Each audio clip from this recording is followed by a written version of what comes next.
भिवंडी तालुक्यातील सोनाळे गावचे सुपुत्र भिवंडी आगरी महोत्सवाचे संस्थापक अध्यक्ष विशुभाऊ म्हात्रे यांच्या घरी बाप्पांचे आगमन मोठ्या जल्लोषामध्ये झाले होते। यावर्षी देखील मोठा उत्साह गणेश भक्तांमध्ये पाहायला मिळाला।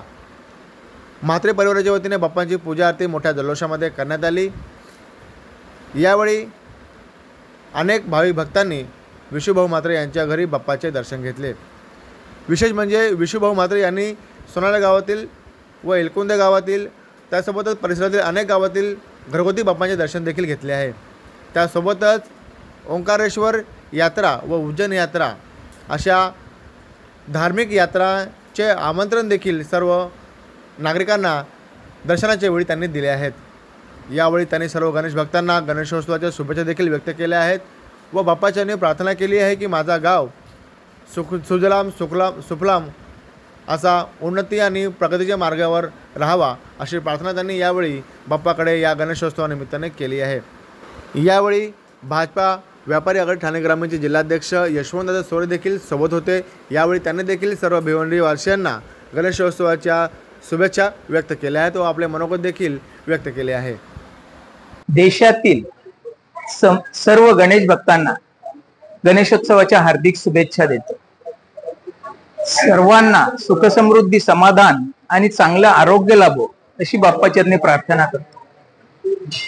गणेशोत्सव हा महाराष्ट्रातच नव्हे तर संपूर्ण देशात उत्साहाने आणि आनंदाने साजरा होणारा असा हा सण आहे। गणेशोत्सवानिमित्त सर्व नातेवाईक आप्तेष्ट मित्रमंडळी सर्व घरी येऊन एकमेकाच्या घरी जाऊन स्नेहभोजन करतात। खूप आनंदाचं असं वातावरण असतं। त्या निमित्ताने एक एकोपा पाहावयास मिळतो। खरोखरच ही एक आनंदाची आणि समाधानाची बाब आहे। बाप्पा बुद्धीचा देवता म्हणून बाप्पाला ओळखलं जातं। मी बाप्पाचरणी प्रार्थना करतो की खरोखरच सगळ्यांना सद्बुद्धी देव, कुणीही वाईट विचार करू नये। समाजासाठी आपण देणं लागतो। देव देश धर्मासाठी आपण जागरूक राहिलं पाहिजे। त्यासाठी आपण काही काम केलं पाहिजे। समाजोपयोगी जे आपल्याला करता येईल ते केलं पाहिजे। हीच खरी बाप्पाचरणी प्रार्थना।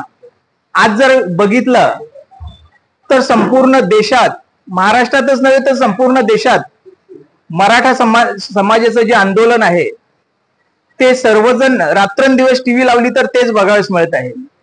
खरोखरच जर विचार केला तर मराठा समाजाने सुरुवातीला जे आरक्षण मागितलं ते ओबीसी मधून आम्हाला आरक्षणच नको अशा पद्धतीने जरांगेची प्रतिक्रिया होती। परंतु आज ते अशा पद्धतीचं आरक्षण मागत आहे की आम्हाला ओबीसी मधूनच आरक्षण पाहिजे।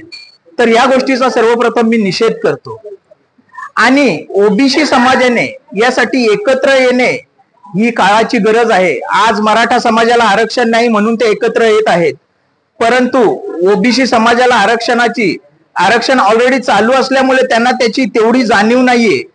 पण त्या गोष्टीचा विचार करून सर्व ओबीसी समाजाने आपलं आरक्षण जाऊ नये किंवा कोणी आपल्या हक्काचं घेऊ नये यासाठी सगळ्यांनी एकत्र येणं ही काळाची गरज आहे। मी सर्व ओबीसी बांधवांना हात जोडून नम्रतेची विनंती करतो की आपण एकत्र या, आपल्या हक्कासाठी आपण लढा अशी मी सर्वांना विनंती करतो। मी पुन्हा एकदा सर्वांना गणेशोत्सवाच्या हार्दिक शुभेच्छा देतो।